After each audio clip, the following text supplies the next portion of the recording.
Happy সিটির এক ব্যস্ত সকাল, সবাই ছুটছে নিজের কাজে।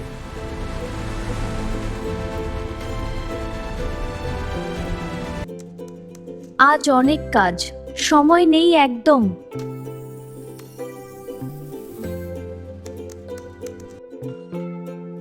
আবার এখন কেন ফোন করছে?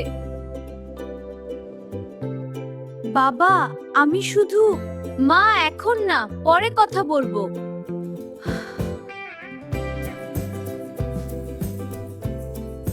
Emotional signal detected, why ignore? কাজ আগে, এগুলো পরে।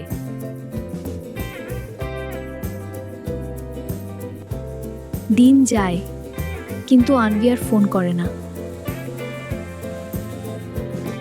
একদিন আনভির আঙ্কেল কল দিয়ে বলে, তোমার মা অসুস্থ, হাসপাতালে। কি? কবে থেকে? তুই ব্যস্ত ছিলি তাই বিরক্ত করিনি। সরি মা, আমি সময় দেইনি। Priority error detected. Most important connection ignored. Time cannot be restored. মা, তুমি কেমন আছো? কাজ, টাকা সব ফিরে পাওয়া যায়, কিন্তু মা বাবার সময় আর ফিরে আসে না।